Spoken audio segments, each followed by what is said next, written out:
Hello, my lovely readers. I am Adrija. Welcome back to my channel. I hope you guys are doing well. This video is going to be the reading wrap up for the month of May. In the month of May, I read three books and a play. In this video, I'm going to go in detail about the book, the plot, and what I liked and what I didn't like. And I will just share my overall reading experience. So maybe grab a snack and let's begin. For the month of May, the first thing that I read was Mahesh Dattani's Tara, a play in two acts. Now, Mahesh Dattani is a very famous Indian playwright, director, and writer. I had to study his play, The Final Solutions, for my graduation, if I'm not remembering it incorrectly. His works are well known for their commentary on socio-cultural issues. Tara very much does the same. We follow conjoined twins Chandan and Tara and their family throughout the play. They were separated by a team of highly specialized doctors led by Dr. Thakkar, whose presence throughout the play is comparable to that of God. The twins have a difficult life post surgery, especially Tara. She is not only obstructed by her medical and physical issues, but also by the gender discrimination that she faces. In their infancy, during the surgery, a lot of medical decisions, especially some very important ones, were made keeping Chandan, the male heir, in mind. The consequences of which are not only faced by Tara but also the rest of the family. We follow the Patels as the past and the present catches up with them and the entire family crumbles under the weight of it. Between treatments and lack of opportunity and acceptance, Tara wastes away.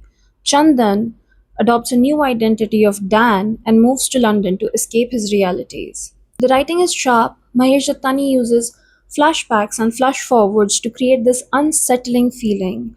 While the play largely revolves around gender discrimination and gender identity within a patriarchal society, it also highlights ableism, corruption, guilt complex, and the psychological impacts of familial discord. This play is very short, it's about 63 pages, and I highly recommend it. The Bandit Queens by Parini Shroff is the first book that I read in the month of May.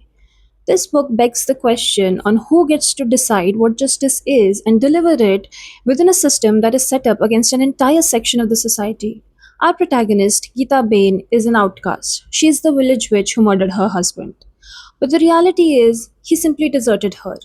The village is brimming with rumors and gossips about Geeta, which keep her at bay but also help her business because people are too afraid to say no to her. They're afraid that she will curse them or hex them. The very reputation that isolates her becomes her shield, in the sense that men do not bother her, a woman living alone within a patriarchal setup. Geeta's troubles begin when she gets roped into assisting the other women of the village against their abusive husband. What starts with one woman devolves into an entire group full of murder and madness. Now, if I talk about tropes, this book has found family, a very strong found family. The writing is also very witty. I found myself laughing more often than not. And I also learned a lot of good words, new words from this book. And about the characters, I will say that they're very nuanced, even when their actions are extremely morally questionable. So that's about the book. But this book was a 5 star until it wasn't. There's this particular section in the book, 2 pages in total, that pissed me off. I'll read out the para that I have the most problem with. The Ramayana began when Ram was about to be crowned king, but was instead banished from his kingdom for 14 years at his stepmother's behest. His faithful wife, Sita, chose to accompany him, trading her plush palace life for an ascetic one in the forest. While the couple was ostracized, Ravan, king of Lanka, kidnapped Sita to avenge his sister, whom Geeta thought it was worth noting Ram had bullied and maimed.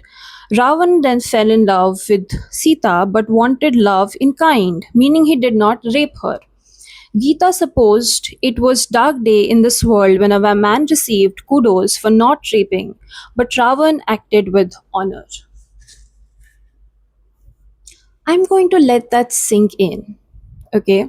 Now, before I start talking about why I have a problem with this particular paragraph, I will preface this by saying that for the next 1.5 page, Geeta goes on to criticize some actions and decisions that Lord Ram made.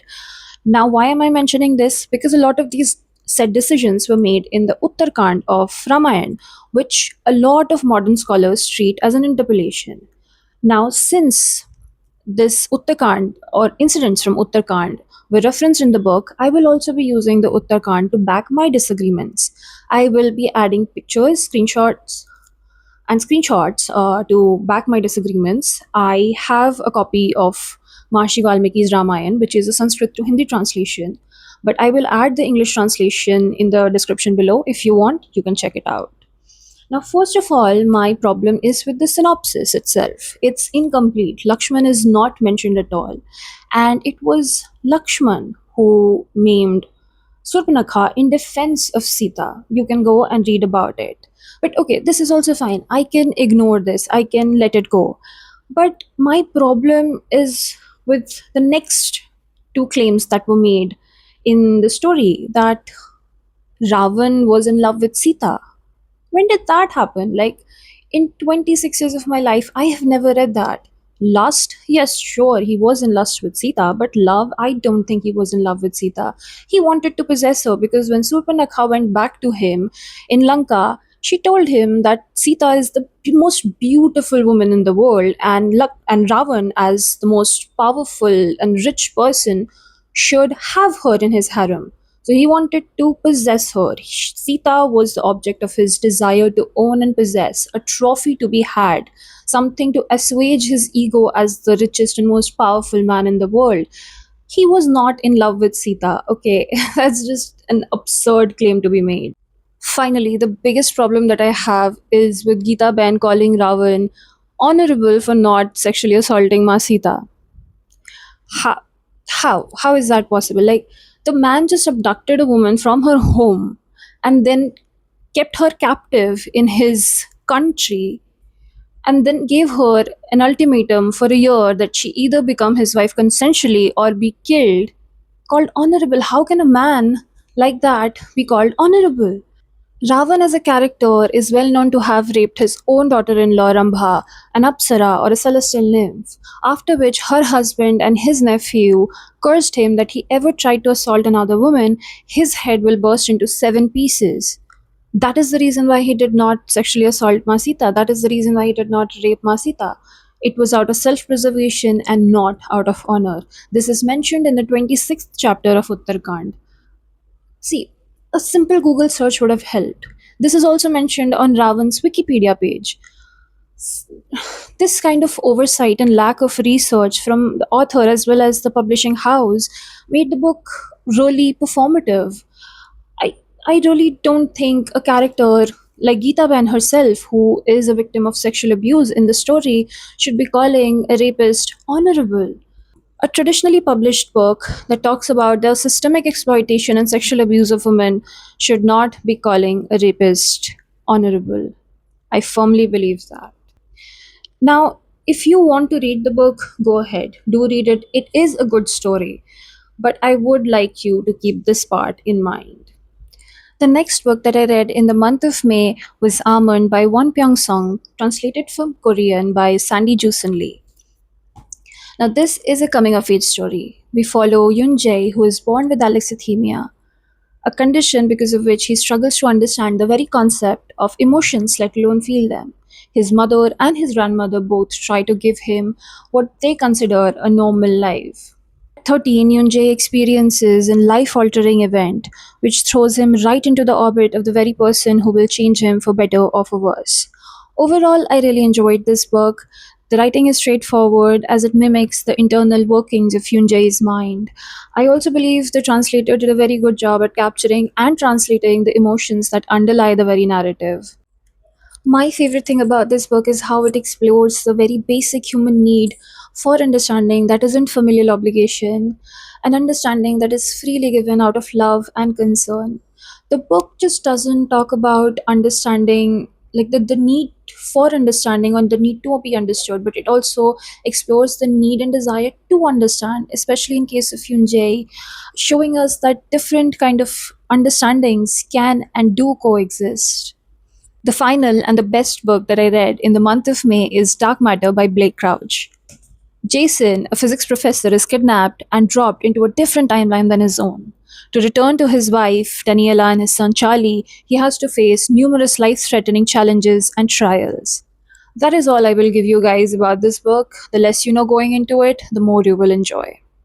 The language in this book is pretty easy to follow. The author explains all the scientific jargons and concepts that were mentioned or used in the book.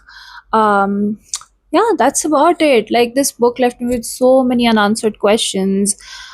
All in all, this is a solid read. I will not give away too much. Otherwise, I think anything I say about this book will be a spoiler. Finally, we are at the end of the video. Thank you guys for watching. And that's it for today. If you have read any of these books, please do share your experience in the comment section below, and also share which books you read in the month of May. And I will see you guys in the next video. Till then, happy reading.